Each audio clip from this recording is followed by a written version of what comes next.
All right, let's get started. Uh, Good evening, everyone. I only see our friends from San Diego here. I think going forward, we should keep our series to the 2 week process. Might be the 3 week too long for some people to schedule. But anyway, we'll see who else will be joining us. Uh, let's see. Monday, what did we do? We talked about being thankful and respectful for the countless blessings that we have, uh, because that is, even though it may not seem like, but it does greatly affect our finances. We saw how much stuff we waste, we just buy or just grab and then throw away without even thinking about that. Who has paid for it? Some of the things that we didn't talk about, for example, electricity. Often we see places where the light is on, and just because it's not being paid from our pocket, it's not our house or something, we don't necessarily pay attention to it. So by becoming aware of our surrounding, we can really make a difference in our society. Every little bit, I personally think it counts. Many people only concentrate on having more money or making more money, but not necessarily thinking about these little bitty things. It's a personal, I think, preference, uh, and I think it's kind of in our nature. Some people, again, look at small stuff, and some people look at the big stuff. I'm one of those that really try to be cautious of everything that I can be. Sometimes it's overcautious. I know my family has always said, all right, who you're trying to save or what difference is that going to make? Or sometimes when I'm purchasing stuff, particularly as an engineer, I love to have a spreadsheet for everything. And as you can see, even our program or curriculum is done on a Google sheet. So anyway, but that's my system. Everybody has their own system. There is no right or wrong systems. It's as long as we have something that we can go by. So with that in mind, today's lesson is about generosity, which will really tie into what we were talking about on Monday, being thankful and being respectful. Selected two writings from Buddha's writing. Thousands of candles can be lightened from a single candle, and the life of the candle will not be shortened. Happiness never decreases by being shared. And then from Baha'i writing, if a man be imbued with all good qualities but be selfish, all other virtues will fade or pass, and eventually he will grow worse. So we'll see how generosity plays a role in our life, in our daily lives. Um, why is it so important to be generous? And generosity is not just about monetary aspects of life, material aspects of life. We can be generous with a lot of stuff. So with that, I'd like to introduce our host, Ms. Jade. She's one of our facilitators who's been working with us for a few years. She's also one of our facilitators who can do the program in Spanish. So Jade, it's all yours. Thanks, Alex. Hello, everyone. Hope everyone is having a good evening for those of us that are here locally. And I think we have some people that might be joining us from other places outside of San Diego. So for those that are in other places outside of the Pacific Standard Time Zone, good morning or good afternoon. Today's lesson is going to be on generosity and selflessness, and then Alex is going to talk more about investment and retirement. But to start off, I wanted to ask a question in the chat on selflessness and whether or not people feel like our society as a whole is seen as a selfless society, and why or why not that might be the case. I know that selflessness to me is about someone being unselfish, and so whether or not we as a society are seen as being unselfish or not can affect how individual people in our society interact with each other, and that then collectively can be seen as a whole of whether or not the society is selfish or unselfish. So selflessness being defined as unselfishness or having self-sacrifice towards others, where you sacrifice something that you find of value for the benefit of someone else. I'm seeing Yusuf saying in the chat that we are seen as an individualistic society, self-centered and self-preoccupied. I agree, Yusuf. I think that definitely our society is one in which we are not seen as being selfless. I think it goes hand in hand with living in a capitalistic society, that we definitely see our individual responsibilities as only being attached to ourselves and not necessarily for the greater good. It is really hard for us to take ourselves out of our own bubble world of what we have going on and understand that there's a lot going on outside of our individual lives that have impacts on the greater society. And I also see that Mojen and Arshia are saying, I think we are somehow selfish. I definitely agree with that we individually are products of our society, and we definitely have a lot of selfish tendencies, which is really, really hard to break out of. But I think today we're going to see how being selfless and being generous, not only just with our money, but other things that we have as part of our lives, can really not only be as much of a benefit to others as it is also a benefit to ourselves. So with that, I want to talk about how generosity is related to selflessness, and what it means to be generous. What does it mean to have a generous mindset, and how that relates to your daily life, as well as how does it relate to your finances. So I also see, I just wanted to add, Nari had commented, America is also known as a generous society due to the many charities and assistance around the globe. I agree, Nari. I definitely think that although we can be seen as a capitalistic, individualistic society, we do also have a lot of good things that people are doing to be selfless and self-sacrificing in terms of the world of charities to provide benefit to other people. So it's not all bad.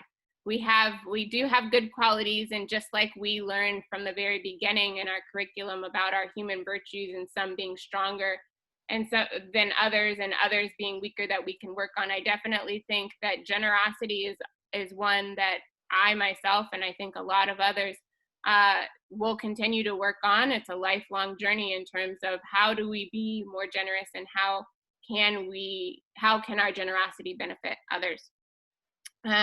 So to me, I think that specifically in this time frame now, with the pandemic, I think we've seen a lot of levels of generosity of people when people are hitting hard times, and how it has affected not just your individual family or families that you know, but worldwide. We've seen the world's kind of hit hard economically, as well as from a health standpoint, and the impacts that this pandemic is having across our globe in terms of people not being able to work, and people being unexpectedly hit with a health crisis that impacts their daily life and life as we knew it, in terms of being able to freely walk around and not be under a lockdown situation. I would like to pose this question in the chat about generosity. So I know generosity to me is about giving and sharing, but I would like to see what generosity might mean to others. So if you could share in the chat, what does generosity mean to you, and how do you see it play out in your life? So what does generosity mean to you? If you could share that in the chat, that would be great. I know for me, it's really about giving and sharing. I think for myself, I like to see generosity as when I give something completely. For example, say I have a book and I would like to share this book with someone else, right? And so I give it to that person, but it's not for them to borrow and then return. It's for them to keep, and it's without any expectation of anything in return. So when I see the word generosity, I see a level of giving. When you give something, it could be a financial value, it could be an object, a gift, but you give something to someone without having any expectations of receiving anything back in return. So if anyone else has any other ideas of what generosity means to them, feel free to go ahead and put that in the chat so that we can share with each other of what generosity all means to each of us, and learn from other meanings of how we see it play out in our lives. But again, for me, it's really about the idea of just giving and sharing without any expectations of having anything back. And I know that for homework, you guys answered a couple of questions that we're going to do in the activity a little bit later, but I wanted to kind of have a little bit of discussion. And also, Alex, if you don't mind, I also wanted to play the Malawi video about the desks and chairs.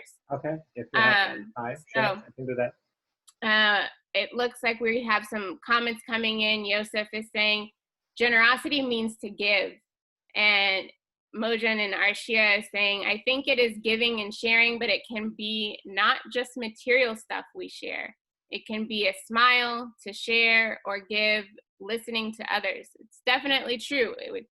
Giving and sharing doesn't always relate to material things. It's not all about money.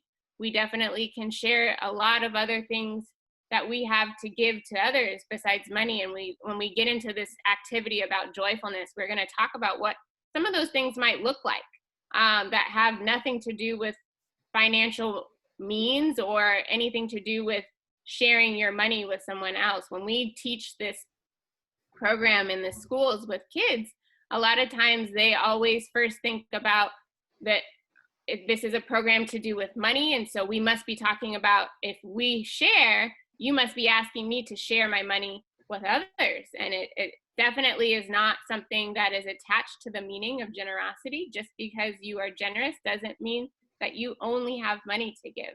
You can be a generous person and give other things of yourself that have nothing to do with money. Cheryl said in the chat, exactly, giving without expecting anything back. And Nari also said, freely sharing time, attention, and material goods. Yeah, these are all definitely great examples of how one can be generous and what generous means to them. So I would also like people to share in the chat, what are some examples of some of these things that we might be able to share with others that have nothing to do with money? So besides money, what are some examples that you can think of that we might be able to share with others? I know, for example, I really like to cook, and cooking is one of the things that I really enjoy doing. But I also know that cooking for others provides benefit to them. It not only provides joy to me, but it also provides joy to other people. And so cooking is something that I can do, donating my time, preparing food, and then giving that food to others who might not be able to have that food is something that I can provide as an example of being generous myself and being able to share that with others. So in the chat, if you could share some things that you might do that you might be able to share with others that have nothing to do with money. Mojin said that she's making face masks for her coworkers. That's definitely a great thing to be able to share, especially in our current environment right now where face masks are in high demand. I know that I volunteered through my church also helping to create face masks because there were a lot of public hospitals here locally in San Diego that didn't have enough PPEs. And I have friends of mine that were nurses that they were going into work on the front lines every day, and their hospital unfortunately didn't have the equipment to be able to keep them safe, which is a very risky situation to put yourself in. And it was being required of them to provide their own PPPs at certain times, or it was under very scarce circumstances that they didn't have it. So being able to be generous and make masks or donate masks to those who might not be able to have it, afford it, or have access to it is definitely something that I've seen a lot of people be able to be generous with during this time. Yusuf says he bakes. He enjoys baking. So he is a kindred spirit of mine in loving to cook, or I also like to bake as well. And he says he does it for his neighbors. So baking is definitely something that you can be generous with. It's not just being generous with your time, but the ingredients that it takes to bake whatever it is that you're making, and to be able to share that with others. Jade, I got a question for you. Would sharing the knowledge that we're gaining through this program, would that be considered, can we share that with others? Yes, you definitely can share knowledge with others. There's lots of different ways that you can share your knowledge with others, not just this example of us doing this program and us talking about our own experiences and learning from each other. But say, I know a lot of times when I teach in the schools, the kids, sometimes you'll have students that say, you know, I don't know, especially when we do our talent show, I don't have any talents, or I'm not sure if I have anything to be able to share with others. And really having that conversation of really understanding that we're all born with these talents that we have inside of us, whether or not we have discovered them yet or not. And that we can share those with others. So there's some students that are strong in math, and having them understand that they can share that knowledge by teaching the other students in the classroom their knowledge in math. There's some students that might not be strong in math, and just by that one student realizing, oh, this is an area that I'm strong in, I can really share that information and my knowledge in that area with another student that might not be so strong in that area. So that's definitely another example of being generous. Mojin says sharing positivity. That's a good one, especially now where, you know, we're living in uncertain times. Really grounding yourself in positivity and sharing that positivity with others is great. Cheryl is saying grocery shopping for those who have underlying conditions that should not be out in public. That's a great example, Sharon. Definitely now where, you know, those who are of higher risk to be out in public. I know for example, am doing the grocery shopping for the elders of my family. My great uncle is in his 90s, and he swears to me that it's okay and safe for him to go out into the grocery store. And, you know, in his 90s, I'm grateful that he feels so strong, but it is risky. And being able to not have those who might have underlying conditions or that might be at higher risk and grocery shop on their behalf is definitely something that you can do to be generous during this time. So now, Alex, if you can go ahead and pull up the video, that would be great. I think it's only just shy of 7 minutes. So we could see a great example of a man who chose to be generous with his time and how he chose to be generous with his time. And then we will go into the activity on joyfulness after the video.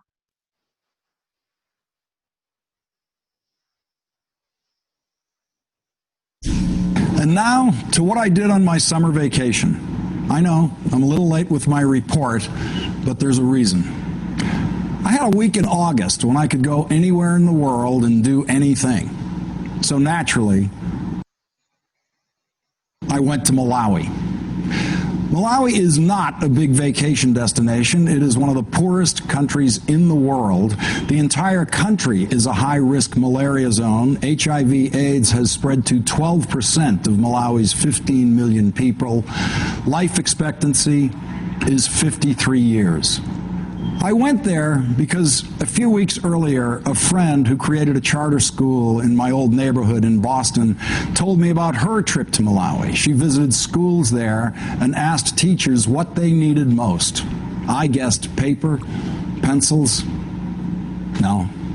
The deprivation level in Malawi defies our untrained imaginations. You have to think even more elemental than paper and pencils.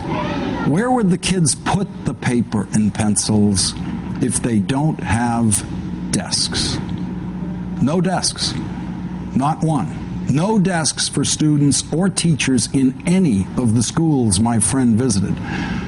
This is what going to school in Malawi looks like. In most schools, the kids are sitting on dirt floors. In the better schools, they sit on cracked cement floors 7 hours a day. And the teachers stand on those floors for 7 hours a day. Every teacher says the same thing. The school has no chairs. We need chairs. They don't ask for desks and chairs. Desks would be great, but first, they just want to get those kids off the floor. Chairs are a dream to Malawi teachers, not an item on any reasonable wish list. Most Malawi teachers have never seen a desk or chair in a classroom. A teacher asking for chairs in Malawi is asking for too much. None of them expect to ever get chairs in their classrooms, but if you ask them what they need most, which very few people ever do, the first word they say is always chairs. The first 2 days of my week in Malawi, I visited schools and tried to find chairs. A typical Malawi classroom is about the size of a typical American classroom, but a typical Malawi classroom has about 90 students in it, literally falling all over each other as the day wears on. One first grade I visited has about 120 students and no classroom. They sit outside in the dirt. If they come back to school next year, they will get to see the inside of a classroom for second grade. But a lot of them won't come back next year because the conditions in the schools are so discouraging. None of the schools have electricity. Light comes from windows that are usually crude holes in the wall. Most classrooms don't have doors, but if they do, they are left open so some sunlight can come in. On the third day, I found a hardware store with a backroom woodworking shop. The owner, Moshin Musa, had a prototype of a student desk and chair and a teacher's desk and chair and was gearing up to make some for UNICEF, which has begun a program to rebuild and properly outfit Malawi schools. I told him I wanted to outfit one classroom this week. Could he make 30 student desks and one teacher's desk in 2 days? Moshin said no problem. He would just hire extra workers and put his little factory on 24-hour shifts. Moshin's desks are a brilliant design. Made to UNICEF's specifications of durable wood and steel, each one is designed to seat 2 children on this bench attached to the desk, $48 each, $24 per student. But in the overcrowded classroom that I was going to furnish, 3 kids could easily squeeze onto this little bench. Needless to say, obesity is not one of the perils of childhood in Malawi. At 3 kids per desk, for $16 per student, the price of a Manhattan movie ticket and popcorn, I was going to be able to get 90 kids off the floor. Sure, there are more important things to do in Africa. Stop genocide in Darfur, get clean water supplies, fight AIDS, and better people than me are trying to do those things every day of their lives. Get some kids off the floor? Well, that's the best I could do. How important is it? Try sitting on a cement floor.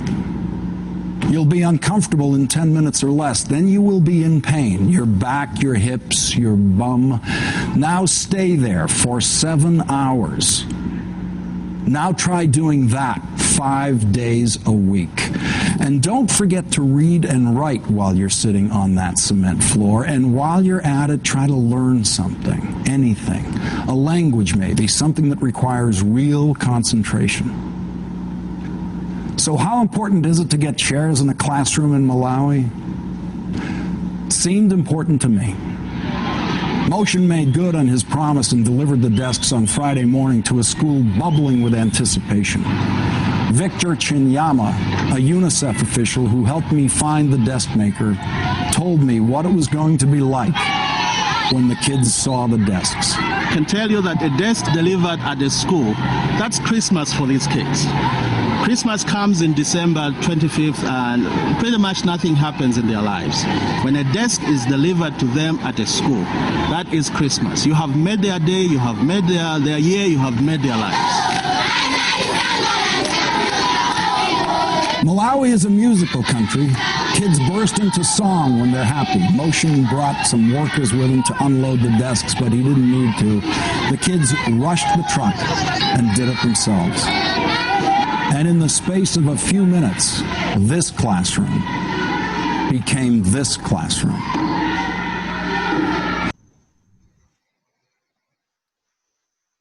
So when I teach that lesson in the classroom and show the video, I have the kids sit on the ground for the entire lesson from the very beginning, and then we end with watching that video.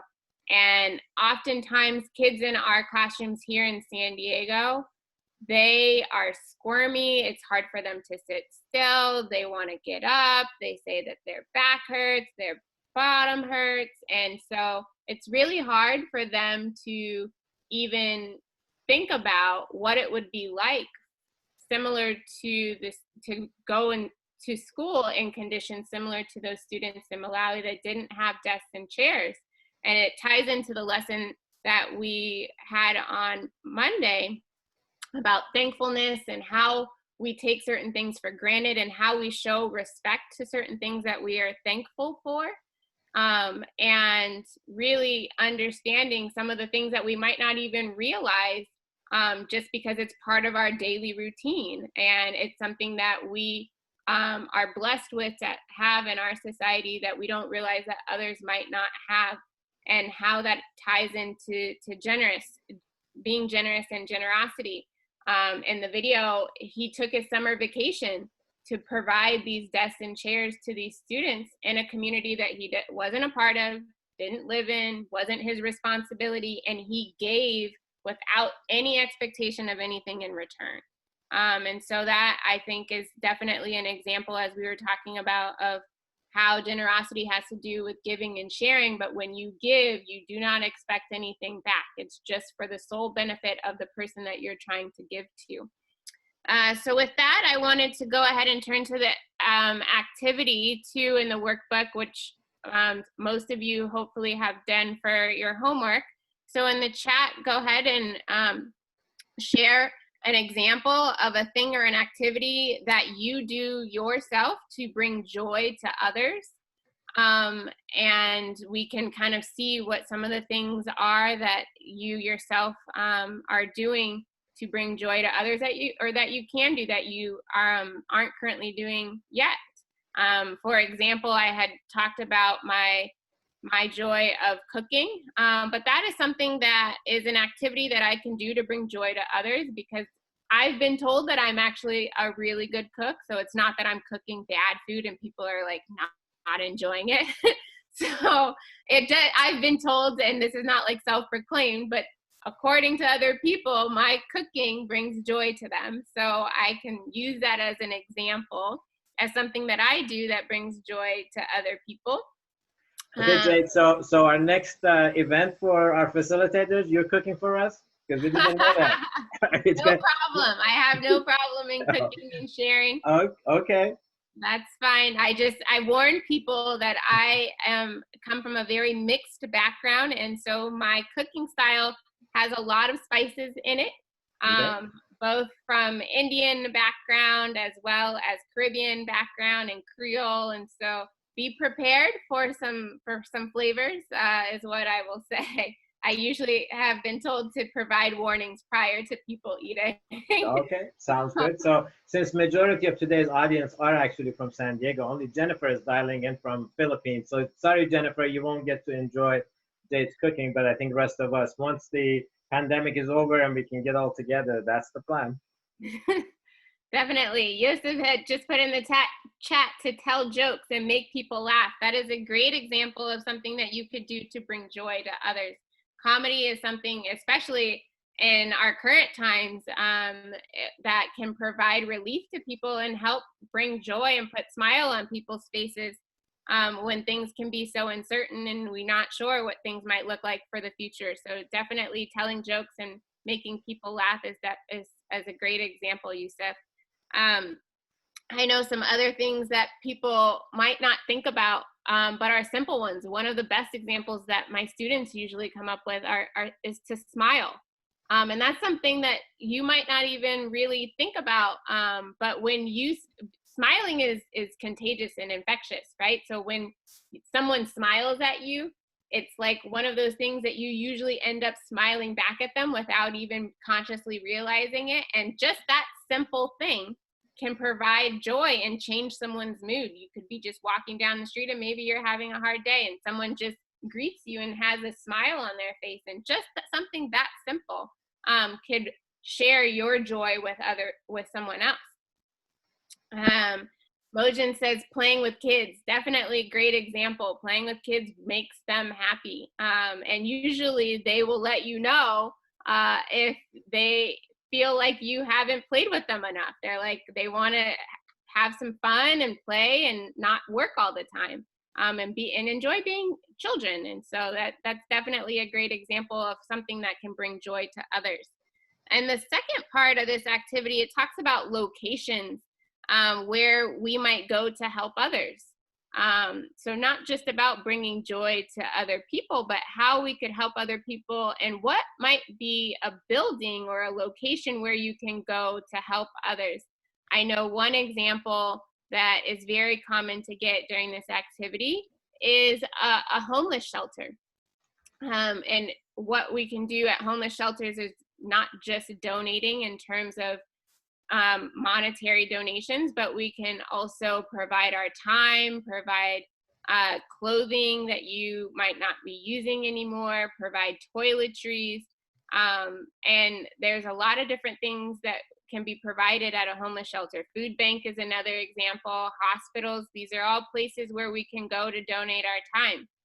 A food kitchen is somewhere where, being that I like to cook, I can go to food kitchens and cook there, and that food could get distributed to communities that do not have access to food. Lots of times people might also think about thrift stores where they go to donate toys that they no longer use anymore, or clothing that they no longer use. That's another building where someone can go to help others just by donating things that they're no longer using.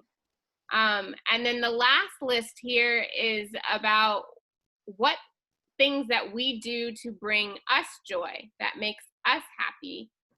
Because a lot of times people don't realize that it is, well, actually, I'll ask this in the chat. If you think it might be easier or harder to bring joy to others when you don't feel joyful for yourselves. So if you think it's easier, share that in the chat. Or if you think it's harder to bring joy to others when you don't feel joyful, share that in the chat, and maybe explain why you might think it might be easier or harder. Yusuf says it's harder. Why do you think it might be harder for you to bring joy to someone else when you don't feel joyful yourself? I think that a lot of times, just like I was explaining, our smiles, something as simple as a smile can be infectious. I think our moods are also infectious. And so when you might not be in a good mood, it might be something that you're not even conscious of, that translates to someone else and it ends up affecting somebody else. Yosef says, you may be sad or mad and don't want to do it. Yeah, if you're not feeling so well, it's going to be hard to really try and share joy with others. And we have to really fill up our tank before we can try and share what we have with others. Nari says it's hard to share what you don't have. Very true. So we also need to make sure that we're taking care of ourselves, and especially during a time like now, during the pandemic, where it's really easy to not pay attention to self-care. We really need to make sure that we're also taking time out to do things that bring us joy and make us happy, so that we are able to be generous with and share our happiness and our joy with others. and not just really focus on all of the things that are going on in our world, but really taking that time out, which is easier said than done a lot of times. But it is really important to prioritize that and make sure that we're also taking care of ourselves and bringing joy to ourselves. And so I know one thing that I do to bring myself joy, and in the chat, if you could also ask Alex what might be examples that other people have of a thing or an activity that they do to bring themselves joy. That would be great to see what some of the people do to make themselves happy. But an example for me is I like to swim. And swimming is one of those things where it doesn't matter what is going on in my world or what's going on in my day. I can go and I swim, and that peacefulness of the water and the calmingness of the water, it really brings me joy. And so that is an example that I often share with the kids in the classroom of how just the simple activity of going and getting in the water. And it's like one of those things that also being in nature does the same thing to me. And it just automatically brings joy and makes me happy. Nari says a spa day brings me joy. I definitely agree with that one too, Nari. A good spa day where you can relax and just kind of tune out the world, maybe get a massage, and just really focus on kind of filling up our tank and making sure that we are taking care of ourselves and bringing some happiness and joyness to ourselves as well. Mojin says singing and dancing. Singing and dancing is definitely something that I like to do too, Mojin. I like to dance and I like to sing. I'm not so sure I'm good at singing. I think I would, like Alex, I don't know if I'm as bad. I haven't gotten as many comments about my singing, but I definitely don't think I have the talent or skills to be a professional singer. That's for sure. Dancing. For us, let's stick to cooking. You and I will do the cooking, not singing. Maybe singing during the cooking, but not beyond that. Yeah, but dancing is something I could definitely say that I partake in. I actually used to be, a lot of people don't know, I used to be a professional dancer. And I danced professionally for several years and toured all across the United States dancing professionally. And so that is something that not only brings me joy, but I really liked to do that. Biking, Yosa says biking. That's a great one. Unfortunately, I don't know how to ride a bike, but I know a lot of people, it brings joy to them. So that's a great example. Mojin says, I'm not good at it too, but brings me joy. Yeah, so you don't have to be good at things for it to bring you joy. You could be the worst singer in the world, and if you like to do it and it brings you joy, then you should do it, because it's about you making yourself happy outside of external factors and really focusing on the things that's going to make you happy and bring you joy. And you can share that joy with others once you focus on kind of making sure that you're taking the time out to do that self-care for yourself. So with that, I will go ahead and turn it over to you, Alex, in terms of the advanced level portion of investing and retirement. Okay, cool. Thank you so much, Jade. This was great. So I want to go back on a couple of things. There was one comment, one question you asked earlier, if we are a individualized society or not. I think we have more and more people have concentrated, as it was shared in the chat, that yes, we are looking at ourselves. We are so good at looking at our differences, whether being height, body size, skin color, how much money each one has, and so forth, as opposed to really looking at what is it that we all have in common, what is it that unites us, which is, as we started in this program, we are all born rich. Every single one of us has all these treasures and these characters that we're trying to develop. And looking at, there's so many challenges in the society that we need to attend to, and just forget about ourselves. If we can do that, I think a lot of the challenges, these racial issues that we are having here in US, and also I know that it's not just limited to US, it's all over the world. So that was one thing. As far as us being a generous society, like Nari said, yes, we do so much. But then also, I think we have become the most generous society to trash can. As we talked on Monday, we just grab and throw into trash, water, plastic stuff, whatever, whether we pay for it or not. And that's an attitude that hopefully we can change, be conscious of it. It's like, just refuse the things that we don't need. Just because it's there, we don't have to grab it and throw it into trash. And the last thing in this is that locations of where we can help. Here in San Diego, I'm not sure how many people know, but there are 12,000 nonprofit organizations registered just in the San Diego County. That's a lot for our area, those who live here. There are small ones, there are big ones, so there's no shortage of getting involved. We only put a few here.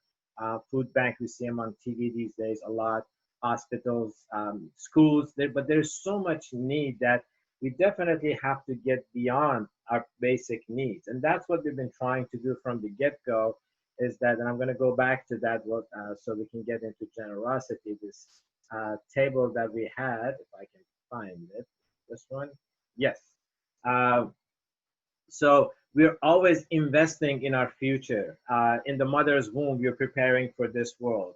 Once we are born in this world, throughout these, I don't know, 70 plus 100 years that we are here, we're always preparing for the next stage in life. As childhood, we're getting education, experiences, we're getting a little bit of money in there. Then once we are out of college and universities, we are striving for more, having more education, more experience. And then we are preparing for the next stage in life, which is our golden years, where we need to have, where our physical body is going to be incapable of producing any kind of income. So we really need to be prepared for that stage. I know Yusuf is not here, but he was the youngest participant today. But anyway, there's really no set time to say when we need to start planning for the next stage of our life. So with that, I want to go to the retirement. We don't have that much time today, but I wanted to look at some stuff, because retirement, particularly in any society, is so important. It's something that we're all going to get to. It's not a matter of if, it's just when, unless if we exit this life early. But and the reason we put retirement with generosity is that that's one of the times that we can be selfless for our own future, thinking about what's going to happen in our elder years, starting to plan for it at a young age. So why retirement is that, because again, it's going to come. We need to be prepared to have a financial worry-free time, so we don't have to think about when next meal is going to come from. We don't want to degrade ourselves, be a burden on ourselves, and particularly on our children and society. There's so many people that have not planned their retirement, and they know that it's going to come, but they sacrifice their retirement for the instant gratification during their young years. Whatever they did with their money, if they had a lot of money, they just blow it up, didn't save for it, didn't think about it, and then once we get to retirement, it's like, well, what do I do now? We want to be able to enjoy our retirement time, enjoy a flexibility of doing what we want instead of being burdened by doing what we have to survive. That's the last thing we want to do. And so we want to also have a steady income source. Again, when do we start saving? Developing that habit can start almost at birth, very start. So there are a lot of parents or grandparents that put aside money for their children or for their grandchildren, for their college and so forth. But then teaching our children how to save and how to share. Those are the two basics that we can do from a very young age. We don't have to wait until they are 5 or 6. And as we saw today, sharing and particularly sharing is not just limited to material aspects of life. We can share so much. How much to save for retirement? It really depends on people. There are a lot of different numbers out there, a lot of financial advisors that can sit down and calculate what we're going to need in our retirement, but those are just formulas.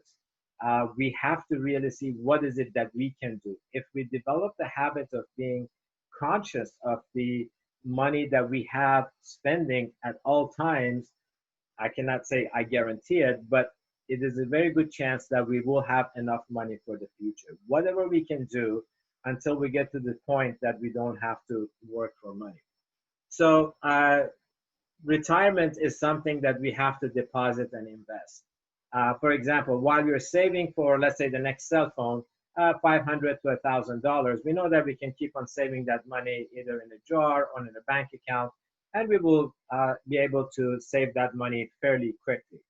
But then for retirement, it's something that we have to continually deposit, but also we have to make sure that's invested somewhere where it's going to grow.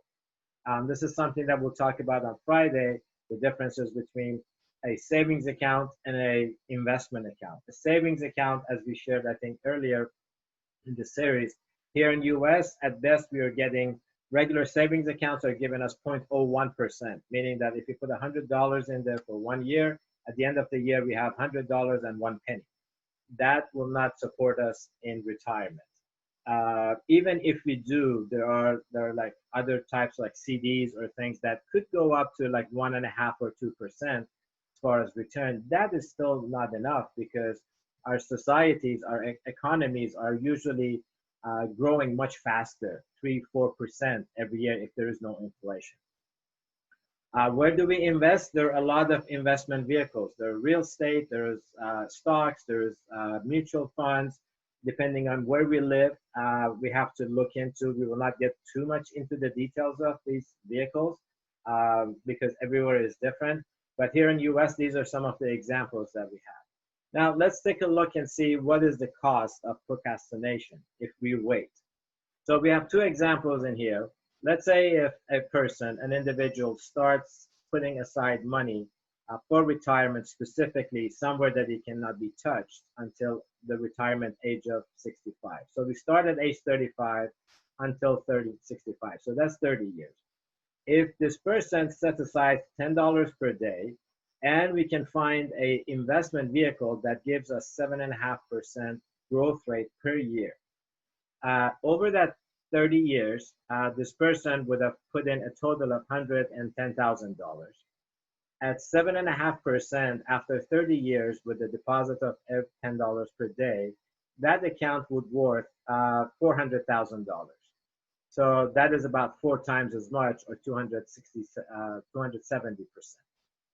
Now, at some point of time, at age retirement, we definitely need to start pulling money out of this. So we want to make sure that not only we don't touch the principal, so this 400, if we start withdrawing from it, then our income is going to go down.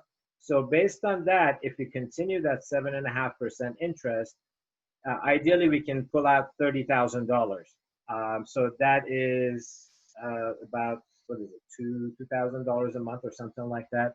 And I know in San Diego, it would be very difficult. It's not impossible, it is doable to live on $30,000. But then we have to look at if today our lifestyle is much more than that, do we want to bring our lifestyle down or do we want to keep that lifestyle? Now let's look at the other example. If that same person with the exact same deposits per day, that's just an example, starts 10 years earlier. So if this person starts at age 25, now we're talking about 40 years of depositing and investing. So the total deposit would be $144,000. That's an increase of 32% over this example. At the age 65, after 40 years, this person will almost have $1 million. So that account has grown an extra 124%. And then with that $1 million at 7.5%, now we can pull out more than twice as much per year to support our living.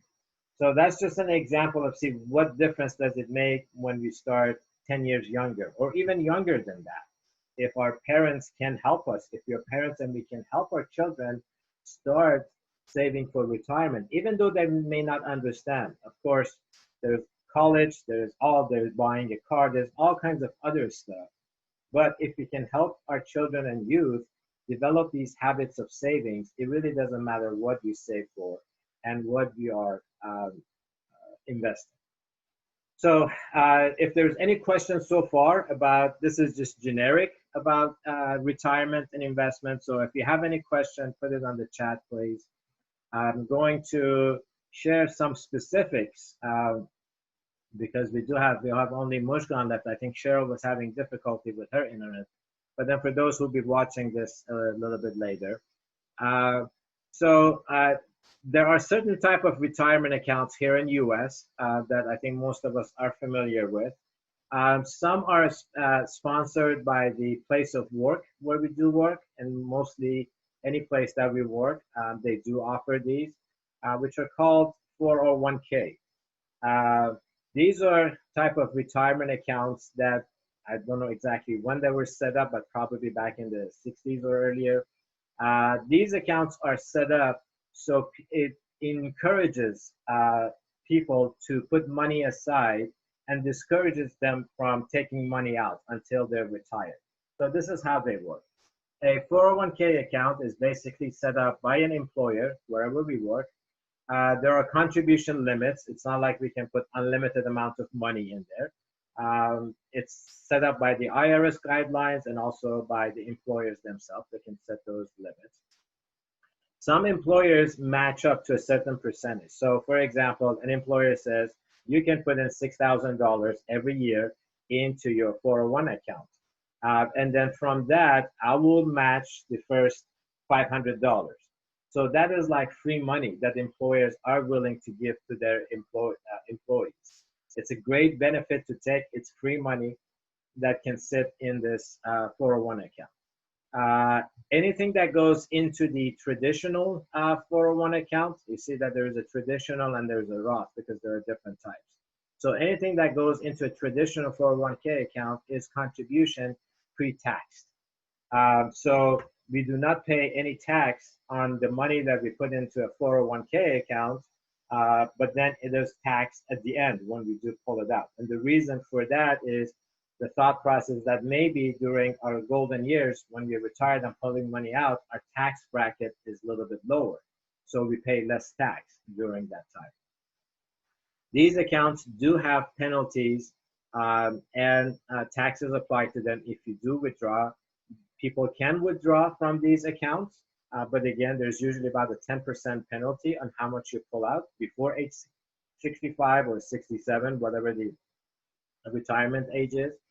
And then at that point, you will have to pay tax on the money that you pull back. Funds can be used to participate in specific investments. So the company, the employer who sets up this account usually works with a brokerage house, a financial institution. And they provide certain types of funds. So it is not like if you have $10,000 in your account, you can say, oh, I like to buy Google stocks, or these days what's hot is Tesla or Amazon. You cannot do that. Part of the reason is that because they don't want you to take too much of a risk because they are providing this account. But they do provide pools of funds that they say, all right, these are high risk, these are medium risk, and these are low risk. So, but you can split up saying percentage-wise how much you want to put into different pools in there. Some of the accounts do allow limited loans. So you can take out a loan out of your 401k if it's set up that way, and then you pay it, you have to pay it back within a certain amount of time. So that is allowed without paying any penalty or taxes.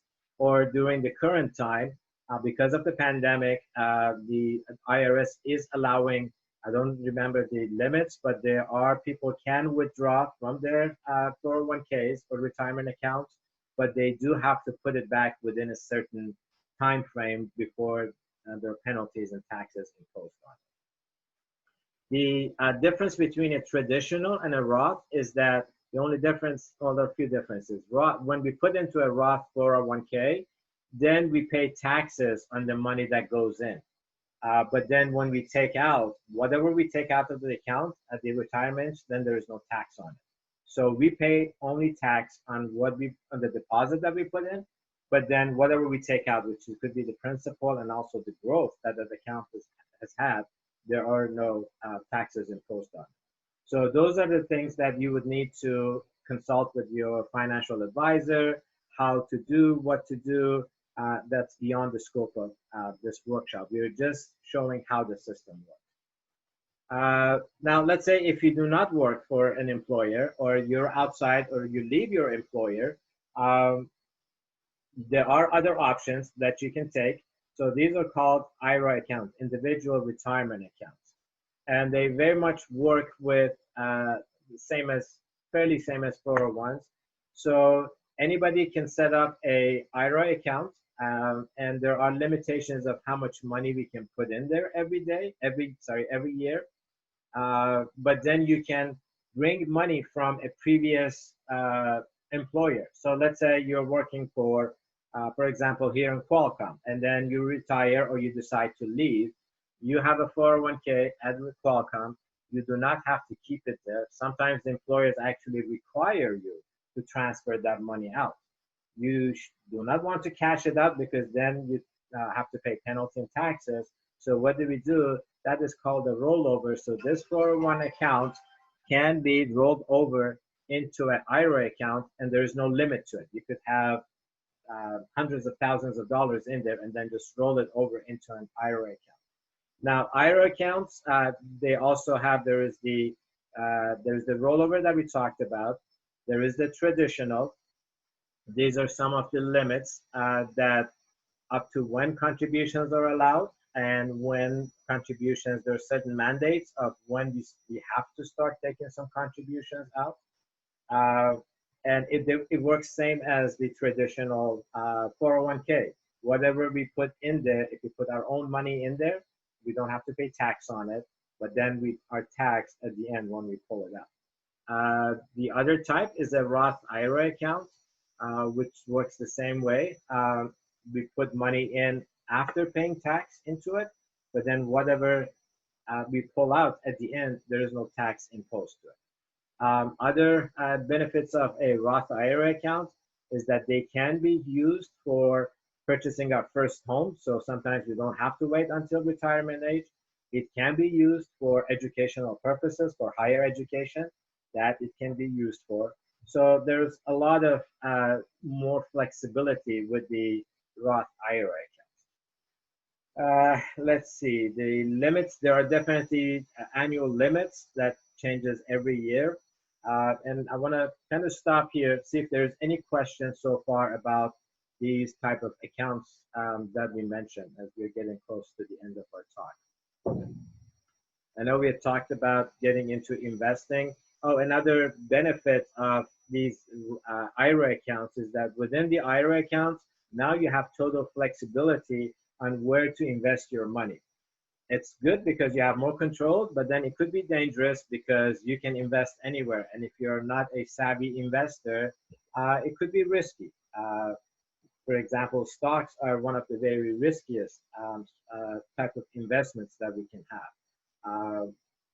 So we really have to be careful. If the money that we put into our IRA accounts, really be careful of what we do with it. It can be held in there as cash, but then that is really not an investment.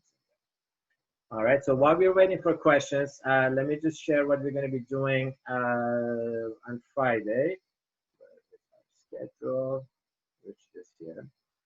So Friday, we're going to look at banking services. It's mostly going to be, majority of it will be banking services in US.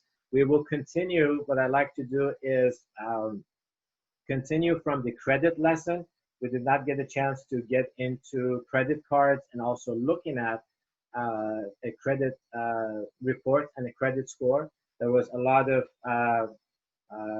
questions, and then a lot of people have often wrong impressions or wrong ideas of how credit works. So we can see a lot of those of what's happening in there. So that's going to be our last session for this series. We also put in, I think Mushkan already answered that, so there's no reason to repeat that. Any questions? Everyone was quiet. I know several families are friends from India. They just messaged that they could not attend. Elijah and Nathan, who are always very interactive in the chat, they said they could not attend. So we had a very small group today. So with that, if there's no question, we will end the session today. And if any question comes to you, definitely reach out to us through the WhatsApp chat. Thank you so much for coming today.